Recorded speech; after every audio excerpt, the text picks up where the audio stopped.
ನಮಸ್ಕಾರ ವೀಕ್ಷಕರೇ, ವೈದ್ಯರೊಂದಿಗಿನ ಸಂವಾದ ವಿಶೇಷ ಕಾರ್ಯಕ್ರಮಕ್ಕೆ ಸ್ವಾಗತ. ನಾನು ಗೌತಮ್ ಶೆಟ್ಟಿ. ಈ ಒಂದು ಸಂಚಿಕೆಯಲ್ಲಿ ನಾವು ಒಂದು ವಿಶೇಷವಾದ ಆರೋಗ್ಯ ಸಮಸ್ಯೆಯ ಬಗ್ಗೆ ನಾವು ಒಂದು ಮಾಹಿತಿಯನ್ನು ಪಡೆದುಕೊಳ್ಳಲಿಕ್ಕಿದ್ದೇವೆ.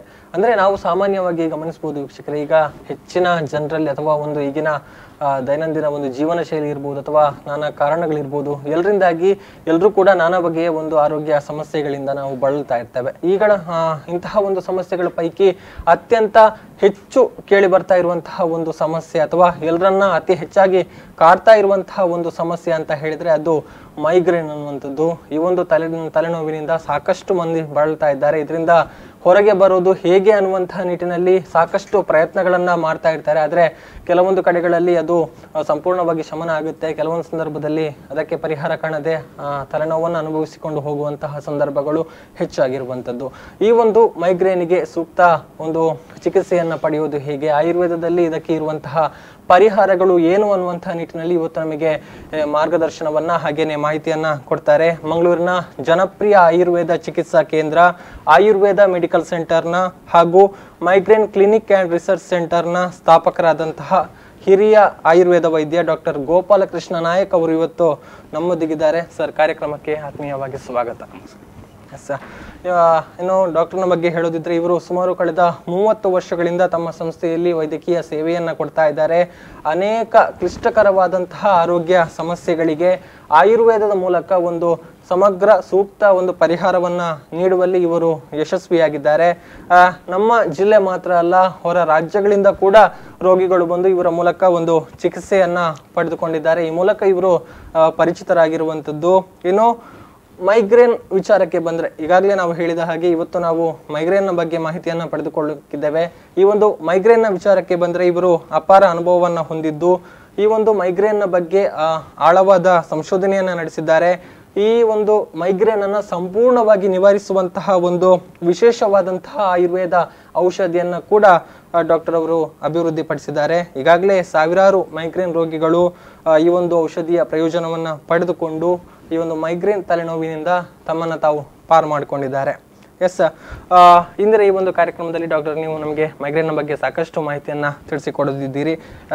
ಈಗಾಗಲೇ ಸ್ವಾಗತವನ್ನ ಮಾಡಿದ್ದೇನೆ. ಈಗ ಫಸ್ಟಿಗೆ ಕೇಳೋದಿದ್ರೆ, ಆಕ್ಚುಲಿ ಏನು ಸರ್ ಈ ಒಂದು ಮೈಗ್ರೇನ್ ಅಂತ ಹೇಳೋದಿದ್ರೆ? ಸಾಕಷ್ಟು ಬಾರಿ ಕೇಳ್ತಾ ಇರ್ತೀವಿ, ಇಲ್ಲ ಮೈಗ್ರೇನ್, ಅವರಿಗೆ ಮೈಗ್ರೇನ್, ಇವರಿಗೆ ಮೈಗ್ರೇನ್ ಅಂದ್ರೆ ಆಕ್ಚುಲಿ ಏನು ಅನ್ನುವಂಥದ್ದು ಸರಿ?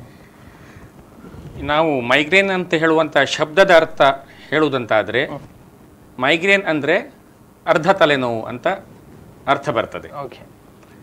ಯಾಕೆ ಅಂತ ಹೇಳಿದರೆ, ಈ ಮೈಗ್ರೇನ್ ಕಾಯಿಲೆಯಲ್ಲಿ ಪ್ರಧಾನವಾದ ಲಕ್ಷಣವೇ ತಲೆನೋವು. ಓಕೆ. ಅದರೊಟ್ಟಿಗೆ ಇತರ ಲಕ್ಷಣಗಳು ಇರ್ತವೆ, ಆದರೆ ಪ್ರಧಾನವಾಗಿರುವಂಥದ್ದು ಲಕ್ಷಣ ಅಂತ ಹೇಳಿದರೆ ತಲೆನೋವು. ಮತ್ತು ಇಂಥ ಈ ತಲೆನೋವು ತಲೆಯ ಅರ್ಧ ಭಾಗದಲ್ಲಿ ಬರ್ತದೆ, ಒಂದು ಪಾರ್ಶ್ವದಲ್ಲೇ ಹೆಚ್ಚಿನ ಸಮಯದಲ್ಲಿ ಕಂಡು ಬರ್ತದೆ. ಹಾಗಾಗಿ ಈ ಕಾಯಿಲೆಗೆ ನಾವು ಮೈಗ್ರೇನ್ ಅಂತ ಕರಿತೇವೆ. ಇದನ್ನು ಕನ್ನಡದಲ್ಲಿ ಅರ್ಧ ತಲೆಶೂಲೆ ಅಂತ ಹೇಳ್ತಾರೆ. ತುಳುವಿನಲ್ಲಿ ನಮ್ಮ ಗ್ರಾಮ್ಯ ಭಾಷೆಯಲ್ಲಿ ಒರುಕೆನ್ನಿ ಕುತ್ತುನು ಅಂತ ನೀವು ಕೇಳಿರ್ಬೋದು. ಸೊ ಹಾಗೆ ಕರೀತಾರೆ. ಹೆಮಿಕ್ರೇನಿಯಾ ಅಂತ ಕರೀತಾರೆ. ಇನ್ನು ಆಯುರ್ವೇದದಲ್ಲಿ ಇದಕ್ಕೆ ಅರ್ಧಾವಭೇದಕ ಅಂತ ಹೇಳಿ ಕರೀತಾರೆ, ಅರ್ಧ ತಲೆಶೂಲೆ. ಸೊ ಇಂದು ವೈದ್ಯಕೀಯ ಅಂಕಿಅಂಶಗಳ ಪ್ರಕಾರ ಹೇಳುವುದಿದ್ರೆ, ಪ್ರಪಂಚದ ಒಟ್ಟು ಜನಸಂಖ್ಯೆಯ ಸುಮಾರು 10ರಿಂದ 13% ಜನರು ಈ ಕಾಯಿಲೆಯಿಂದ ಬಳಲ್ತಾ ಇದ್ದಾರೆ ಅಂತ ನಮಗೆ ಗೊತ್ತಾಗ್ತದೆ. ದೊಡ್ಡ ಪ್ರಮಾಣದಲ್ಲಿದೆ, ಸಾಕಷ್ಟು ದೊಡ್ಡ ಪ್ರಮಾಣದಲ್ಲಿ. ಈಗ ಬೇರೆ ಕಾಯಿಲೆಗಳಿಗೆ ನಾವು ಹೋಲಿಸಿದ್ರೆ ಇದು ಒಂದು ದೊಡ್ಡ ಸಂಖ್ಯೆ, 13% ಜನರು. ಮತ್ತೆ ಇನ್ನೊಂದು ಹೇಳಿದ್ರೆ, ಈ ಕಾಯಿಲೆ ಜಾಸ್ತಿಯಾಗಿ ಹೆಂಗಸರಲ್ಲೇ ಕಂಡು ಬರ್ತದೆ. ಗಂಡಸರಲ್ಲೂ ಇರ್ತದೆ, ಆದರೆ ಹೆಂಗಸರಲ್ಲಿ ಇದರ ಪ್ರಮಾಣ ಜಾಸ್ತಿ. ನಾವು ಅನುಪಾತ ಹೇಳುವುದಿದ್ರೆ 3ಕ್ಕೆ 1 ಅಂತ ನಾವು ಹೇಳ್ತೇವೆ. 3 ಹೆಂಗಸರಿಗೆ ಬರುವಾಗ 1 ಗಂಡಸರಿಗೆ ಬರ್ತದೆ. ಹಾಗೆ ಅದಕ್ಕೆ ನಾವು ಮೈಗ್ರೇನ್ ಅಂತ ವಿಶೇಷವಾದ ಒಂದು ತಲೆನೋವು.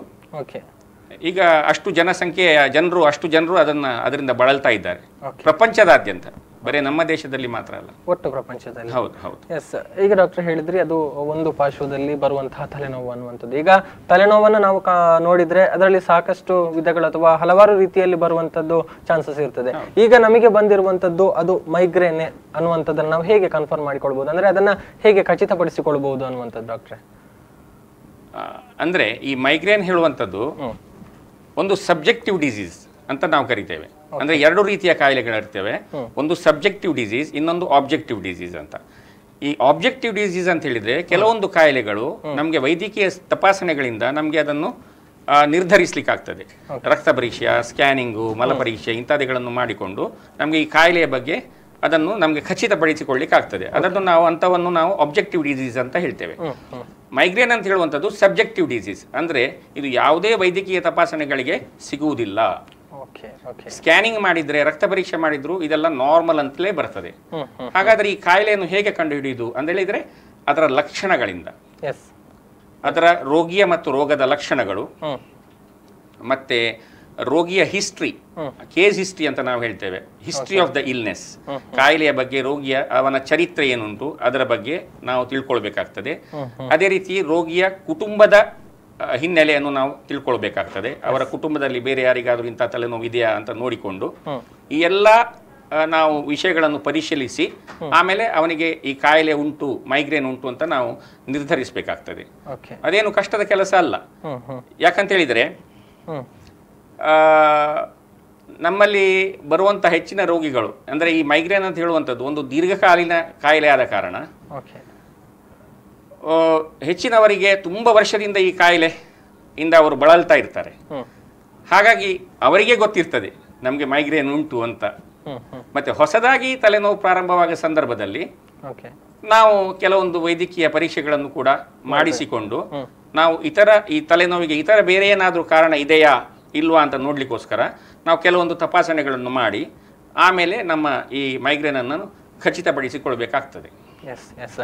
ಡಾಕ್ಟರ್, ಈಗಾಗಲೇ ನೀವು ಹೇಳಿದ್ರಿ ಇದನ್ನ ಒಂದು ಗುಣಲಕ್ಷಣಗಳನ್ನ ನೋಡಿಕೊಂಡು ನಾವು ಅದು ಮೈಗ್ರೇನ್ ಹೌದು ಅಲ್ವಾ ಅನ್ನೋದನ್ನ ಕನ್ಫರ್ಮ್ ಮಾಡಿಕೊಳ್ಬೇಕಾಗ್ತದೆ ಅಂತ.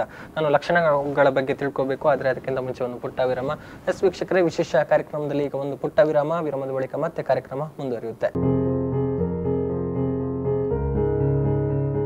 ವಿರಾಮದ ಬಳಿಕ ಮತ್ತೆ ವಿಶೇಷ ಕಾರ್ಯಕ್ರಮಕ್ಕೆ ಸ್ವಾಗತ ವೀಕ್ಷಕರೇ. ನಾವು ಮೈಗ್ರೇನ್ ತಲೆನೋವಿನ ಬಗ್ಗೆ ಮಾಹಿತಿಯನ್ನ ಪಡೆದುಕೊಳ್ತಾ ಇದ್ವಿ. ಮೈಗ್ರೇನ್ ಕ್ಲಿನಿಕ್ ಅಂಡ್ ರಿಸರ್ಚ್ ಸೆಂಟರ್ನ ಸ್ಥಾಪಕರಾದಂತಹ ಡಾಕ್ಟರ್ ಗೋಪಾಲಕೃಷ್ಣ ನಾಯಕ್ ಅವರು ನಮಗೆ ಮಾಹಿತಿಯನ್ನ ತಿಳಿಸಿಕೊಡ್ತಾ ಇದ್ರು. ಮತ್ತೊಮ್ಮೆ ಸ್ವಾಗತ ಡಾಕ್ಟರ್ ಕಾರ್ಯಕ್ರಮಕ್ಕೆ. ನೀವು ಈಗಾಗಲೇ ಹೇಳ್ತಾ ಇದ್ರಿ ಮೈಗ್ರೇನ್ ಒಂದು ಗುಣಲಕ್ಷಣಗಳ ಆಧಾರದ ಮೇಲೆ ಇದು ಹೌದು ಅಲ್ವೋ ಅನ್ನುವಂಥದ್ದನ್ನ ನಾವು ಕಂಡು ಹಿಡಿಬಹುದು ಅನ್ನುವಂಥದ್ದು. ಆಕ್ಚುಲಿ ಇದರ ಗುಣಲಕ್ಷಣಗಳು ಹೇಗಿರ್ತದೆ ಅನ್ನುವಂಥದ್ದು ಸರ್?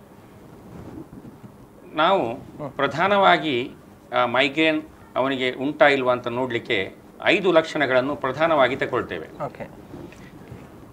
ಇಂಟರ್ನ್ಯಾಷನಲ್ ಹೆಡ್ಏಕ್ ಸೊಸೈಟಿ ಅಂತ ಒಂದುಂಟು, IHS ಅಂತ, ಅವರು ಕೂಡ ಈ 5 ಲಕ್ಷಣಗಳನ್ನು ಪ್ರಧಾನವಾಗಿ ತಗೊಳ್ಬೇಕು ಈ ಮೈಗ್ರೇನ್ ಅನ್ನು ನಿರ್ಧರಿಸುವಾಗ ಅಂತ ಹೇಳಿದ್ದಾರೆ. ಸೊ ಅದನ್ನು ನಾವು ಒಂದೊಂದಾಗಿ ನೋಡುವ. ಮೊದಲನೇ ಲಕ್ಷಣ ಅಂತ ಹೇಳಿದರೆ ಪೀರಿಯಾಡಿಸಿಟಿ. ಮೈಗ್ರೇನ್ ಅನ್ನು ನಾವೊಂದು ಪೀರಿಯಾಡಿಕ್ ಹೆಡ್ಏಕ್ ಅಂತ ಕರಿತೇವೆ, ಅಂದ್ರೆ ಬಿಟ್ಟು ಬಿಟ್ಟು ಬರುವಂಥದ್ದು. ಇದು ನಿರಂತರವಾಗಿ ಪ್ರತಿನಿತ್ಯ ತಿಂಗಳುಗಟ್ಟಲೆ ವರ್ಷಗಟ್ಟಲೆ ದಿನ ಅಂತ ಹೇಳಿದ ಹಾಗೆ ಇದು ಇರುವುದಿಲ್ಲ, ಬಿಟ್ಟು ಬಿಟ್ಟು ಬರ್ತದೆ. ಮಧ್ಯದಲ್ಲಿ 1-2 ದಿವಸ ಅಂತರದಲ್ಲಿ, 1 ವಾರದ ಅಂತರದಲ್ಲಿ, 15 ದಿವಸದ ಅಂತರದಲ್ಲಿ ಬರ್ತದೆ. ವಾರಕ್ಕೆ 1 ಸಲವ, 2 ಸಲವ, 3 ಸಲವ, ಅಥವಾ ತಿಂಗಳಿಗೆ 1 ಸಲವ, 2 ಸಲವ, 3 ಸಲವ, ಆ ರೀತಿ ಬರ್ತದೆ. ಸೊ ಬಿಟ್ಟು ಬಿಟ್ಟು ಬರುವಂಥದ್ದು. ಹಾಗಾಗಿ ಅದಕ್ಕೆ ನಾವು ಪೀರಿಯಾಡಿಕ್ ಹೆಡ್ಏಕ್ ಅಂತ ನಾವು ಕರಿತೇವೆ. ಅದು ಒಂದು ಅದರ ಪ್ರಧಾನ ಲಕ್ಷಣ. ಹೌದು, ಒಮ್ಮೆ ಅದು ತಲೆನೋವು ಅಟ್ಯಾಕ್ ತರ ಬರ್ತದೆ.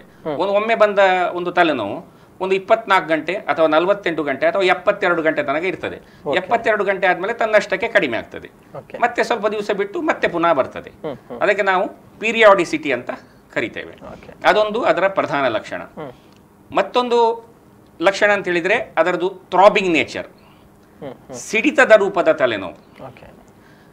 ಯೂಶುವಲಿ ಅವರಿಗೆ ನಾನು ಆಗ ಮೊದಲೇ ಹೇಳಿದ ಹಾಗೆ ಅದು ತಲೆಯ ಒಂದು ಪಾರ್ಶ್ವದಲ್ಲಿ ಬರ್ತದೆ, ಮತ್ತೆ ಅವರಿಗೆ ಆ ಕೆನ್ನೆಯ ಭಾಗದಲ್ಲಿ ಅಥವಾ ಈ ಮೇಲ್ಭಾಗದಲ್ಲಿ ಒಂದು ಸಿಡಿತದ ಅನುಭವ ಆಗ್ತದೆ. ಅವರಿಗೆ ಕುತ್ತುನು ಸೆಡಿಪುನು ಅಂತ ಹೇಳ್ತಾರೆ ತುಳುವಿನಲ್ಲಿ, ಆ ರೀತಿಯ ಒಂದು ಲಕ್ಷಣ ಅವರಿಗೆ ಆಗ್ತದೆ. ನಮ್ಮ ಹತ್ರ ಪೇಷಂಟ್ಗಳು, ರೋಗಿಗಳು ಹೇಳುವಾಗಲೂ ಅದೇ ರೀತಿ ಹೇಳ್ತಾರೆ. ಅವರಿಗೆ ಒಂದು ಪಲ್ಸೇಟಿಂಗ್ ತರ, ಒಂದು ಪಲ್ಸ್ ಹೊಡೆದ ಹಾಗೆ ತಲೆಯಲ್ಲಿ ಅಥವಾ ಸುತ್ತೆಯಿಂದ ಬಡ್ದ ಹಾಗೆ, ಅಂತಹ ಒಂದು ವಿಪರೀತವಾದ ಸಹಿಸಲಿಕ್ಕೆ ಅಸಾಧ್ಯವಾದಂತಹ ತಲೆನೋವು ಈ ಮೈಗ್ರೇನ್ ಅಲ್ಲಿ ಬರ್ತದೆ. ನಾನು ಯಾವಾಗಲೂ ಹೇಳಲಿಕ್ಕೆ ಉಂಟು ಪೇಷಂಟ್ಸಿಗೆ, ಅವರಿಗೆ ಈ ಮೈಗ್ರೇನ್ ತಲೆನೋವು ಅಂದ್ರೆ ಏನು ಅಂತ ಆ ಪೇಷಂಟಿಗೆ ಮಾತ್ರ ಅರ್ಥ ಆಗ್ತದೆ, ಮತ್ತೆ ನಂಗೆ ಅರ್ಥ ಆಗ್ತದೆ. ಯಾಕಂದ್ರೆ ನಾನು ತುಂಬಾ ವರ್ಷದಿಂದ ಈ ಪೇಷಂಟ್ಸ್ ಅನ್ನು ನೋಡ್ತಾ ಇರುವ ಕಾರಣ. ಸೊ ಅವರ ಮನೆಯವರಿಗೆ ಕೂಡ ಇದು ಅವರಿಗೆ ಅರ್ಥ ಆಗುದಿಲ್ಲ, ಅಷ್ಟು ತೀವ್ರತರವಾದ ನೋವಿನಿಂದ ಅವರು ಬಳಲ್ತಾರೆ. ಅದು ಎರಡನೇ ಲಕ್ಷಣ, ಥ್ರಾಬಿಂಗ್ ಹೆಡ್ಏಕ್. ಮೂರನೇ ಲಕ್ಷಣ ಅಂತ ಹೇಳಿದ್ರೆ ಫೋನೋಫೋಬಿಯಾ ಅಂತ ಹೇಳಿದ್ರೆ ಶಬ್ದಾಸಹಿಷ್ಣುತೆ ಅಂತ ನಾವು ಹೇಳ್ತೇವೆ. ಅವರಿಗೆ ತಲೆನೋವು ಇರುವಾಗ ಯಾರಾದರೂ ಮಾತಾಡಿದರೆ ಅಥವಾ ಒಂದು ಮ್ಯೂಸಿಕ್ ಕೇಳಿದರೆ, ಯಾರಾದ್ರೂ ಟೆಲಿಫೋನ್ ರಿಂಗ್ ಆದರೆ ಅವರಿಗೆ ಕೇಳಲಿಕ್ಕೆ ಆಗುದಿಲ್ಲ, ಇರಿಟೇಟ್ ಆಗ್ತದೆ. ಮತ್ತೆ ವಿಪರೀತ ಸಿಟ್ಟು ಬರ್ತದೆ ಹೆಚ್ಚಿನವರಲ್ಲಿ. ನಾನು ಅವರಿಗೆ ಕೇಳಲಿಕ್ಕೆ ಉಂಟು ತಮಾಷೆಯಾಗಿ, ನಿಮಗೆ ಸಿಟ್ಟು ಬರ್ತದ ಅಂತ. ಹೌದು ಅಂತ ಹೇಳ್ತಾರೆ ಅವರು. ಹೆಚ್ಚಿನವರಲ್ಲಿ ವಿಪರೀತ ಸಿಟ್ಟು ಬರ್ತದೆ. ಸೊ ಆ ಮನೆ ಮಂದಿಗೆ ಸಮೇತ ಅವರಿಗೆ ಅದು ಏನಂತ ಅರ್ಥ ಆಗುದಿಲ್ಲ, ಇವರು ಯಾಕೆ ಇಷ್ಟು ಸಿಟ್ಟು ಮಾಡ್ತಾರಂತ. ಬಟ್ ಅವರಿಗೆ ಅದು ಆಟೋಮೆಟಿಕ್ ಆಗಿ ಸಿಟ್ಟು ಅವರಿಗೆ ಬರ್ತದೆ. ಅದಕ್ಕೆ ನಾವು ಫೋನೋಫೋಬಿಯಾ ಅಂತ ಹೇಳ್ತೇವೆ. ಇನ್ನೊಂದು ಫೋಟೋಫೋಬಿಯಾ, ಅಂದ್ರೆ ಈ ಬೆಳಕನ್ನು ನೋಡಲು ಕಷ್ಟವಾಗುವಂಥದ್ದು. ಈ ತಲೆನೋವಿದ್ದಾಗ ಅವರಿಗೆ ಈ ಪ್ರಖರವಾದ ಈ ಬೆಳಕುಗಳನ್ನು ನೋಡ್ಲಿಕ್ಕೆ ಆಗುದಿಲ್ಲ, ಈ ಫೋಕಸ್ ಲೈಟ್ಸ್ ಎಲ್ಲ ನೋಡ್ಲಿಕ್ಕೆ ಆಗುದಿಲ್ಲ. ಹಾಗಾಗಿ ಹೆಚ್ಚಾಗಿ ಈ ಫೋಟೋಫೋಬಿಯಾ ಮತ್ತೆ ಫೋನೋಫೋಬಿಯಾ ಇರುವ ಕಾರಣ ಹೆಚ್ಚಾಗಿ ತಲೆನೋವಿನ ಸಂದರ್ಭದಲ್ಲಿ ಅವರು ಕತ್ತಲೆ ಕೋಣೆಯಲ್ಲಿ ಬಾಗಿಲೆಲ್ಲ ಮುಚ್ಚಿ ಯಾವುದೇ ಶಬ್ದ ಇಲ್ಲದೆ ಐಸೋಲೇಟ್ ಆಗ್ಲಿಕ್ಕೆ ಅವರು ಬಯಸ್ತಾರೆ. ಅಥವಾ ಕಣ್ಣಿನ ಮೇಲೆ ಏನಾದರೂ ಬಟ್ಟೆ ಮುಚ್ಚ ಅವರು ಮಲಗಲಿಕ್ಕೆ, ಸುಮ್ಮನೆ ಮಲಗಲಿಕ್ಕೆ, ಏಕಾಂತದಲ್ಲಿರ್ಲಿಕ್ಕೆ ಅವರು ಬಯಸ್ತಾರೆ. ಸೊ ಅದಕ್ಕೆ ನಾವು ಫೋಟೋಫೋಬಿಯಾ ಅಂತ ಕರಿತೇವೆ. ಮತ್ತೆ ಇನ್ನೊಂದು ಲಕ್ಷಣ ಅಂತ ಹೇಳಿದರೆ ನಾಸಿಯಾ ಮತ್ತು ವಾಮಿಟಿಂಗ್. ಹೆಚ್ಚಿನವರಲ್ಲಿ ಅವರಿಗೊಂದು ವಾಂತಿ ಬರುವ ಹಾಗೆ ಒಂದು ಫೀಲಿಂಗ್, ಒಂದು ವಾಂತಿಯ ಲಕ್ಷಣ ಇರ್ತದೆ ವಾಕರಿಗೆ. ಇನ್ನು ಕೆಲವರಲ್ಲಿ ವಾಂತಿ ಕೂಡ ಆಗ್ತದೆ. ವಾಂತಿ ಕೆಲವರಲ್ಲಿ ಒಂದೆರಡು ಸಲ ವಾಂತಿಯಾಗಿ ಕಡಿಮೆ ಆಗುವುದು ಇದೆ.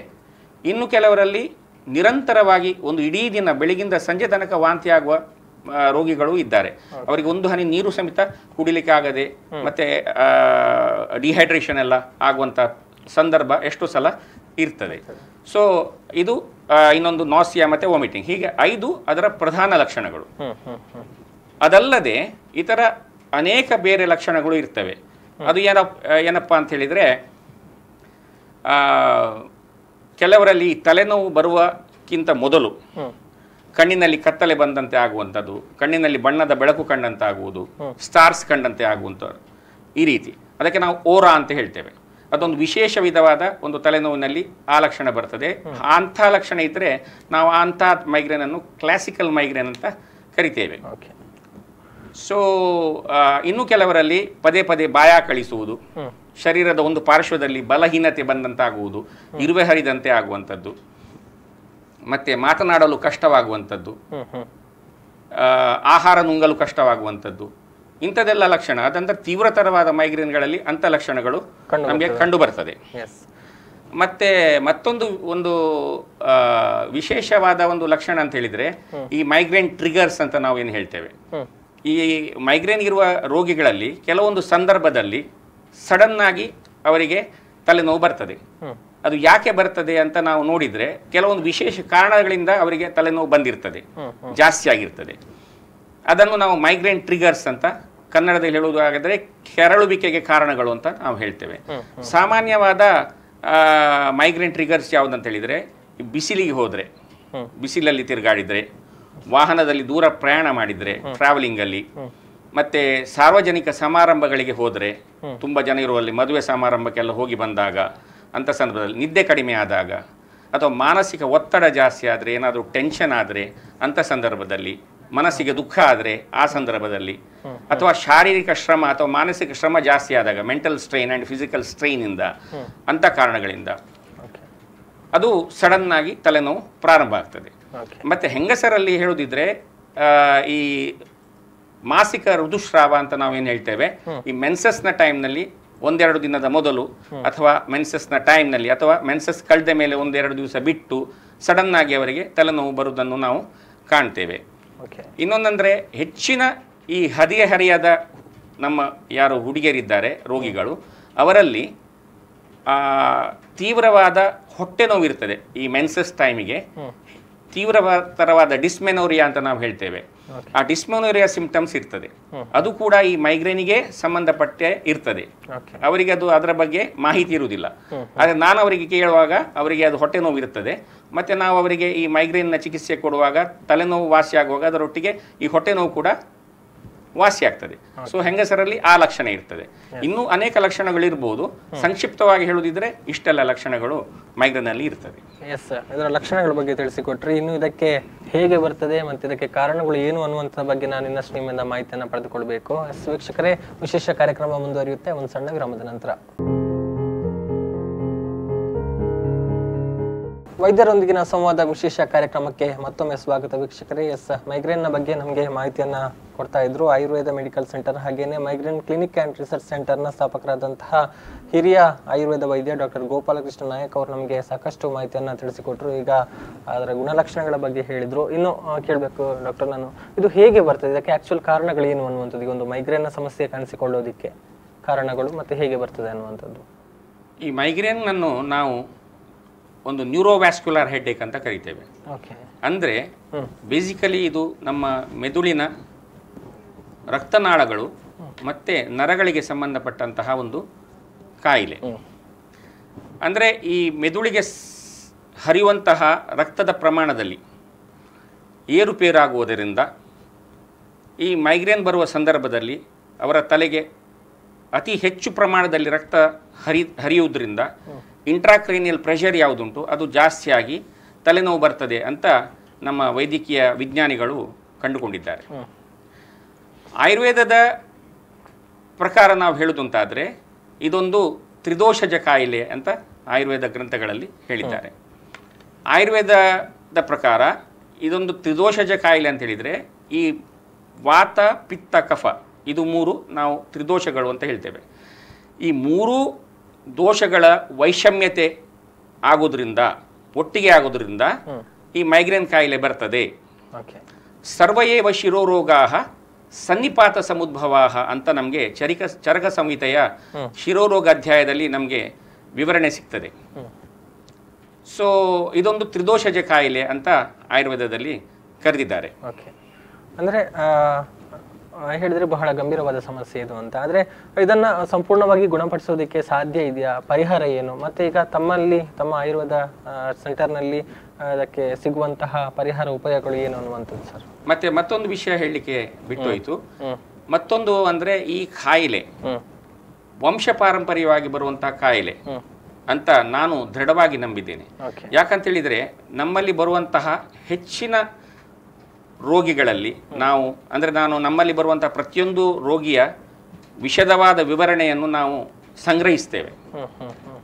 ಈಗಾಗಲೇ ಸುಮಾರು 4,000 ರೋಗಿಗಳ ಮೈಗ್ರೇನ್ ರೋಗಿಗಳ ವಿಶದವಾದ ಒಂದು ಡಾಕ್ಯುಮೆಂಟ್ಸ್ ರೆಕಾರ್ಡ್ಸ್ ನಾವು ಇಟ್ಟುಕೊಂಡಿದ್ದೇವೆ. ಇದನ್ನು ನಾವು ಸ್ಟಡಿ ಮಾಡುವಾಗ ನಮಗೆ ಏನು ವಿಷಯ ಗೊತ್ತಾಗ್ತದೆ ಅಂತ ಹೇಳಿದರೆ ಸುಮಾರು 70-80% ಜನರಲ್ಲಿ ಫ್ಯಾಮಿಲಿ ಹಿಸ್ಟ್ರಿ ಇರ್ತದೆ.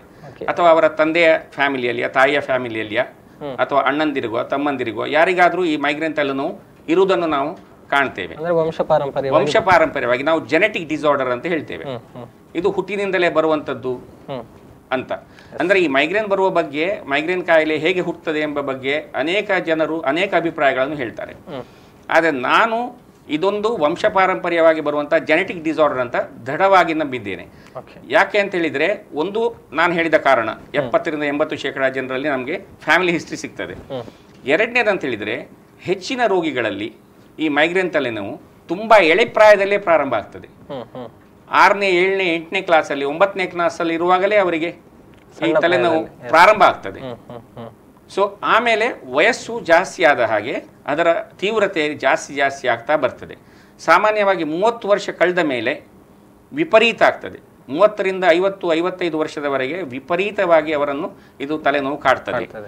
ಈ ಹೆಂಗಸರಲ್ಲಿ ಕೆಲವೊಮ್ಮೆ ಮೆನೋಪಾಸ್ ಆದಮೇಲೆ ಅವರಿಗೆ ಮುಟ್ಟು ನಿಂತ ನಂತರ ಸ್ವಲ್ಪ ಅದರ ಪ್ರಮಾಣ ತಗ್ಗುದಿದೆ, ತೀವ್ರತೆಯಲ್ಲಿ ಸ್ವಲ್ಪ ಕಡಿಮೆ ಆಗ್ಬೋದಲ್ಲದೆ ಅದು ಸಂಪೂರ್ಣವಾಗಿ ವಾಸಿಯಾಗುವುದಿಲ್ಲ.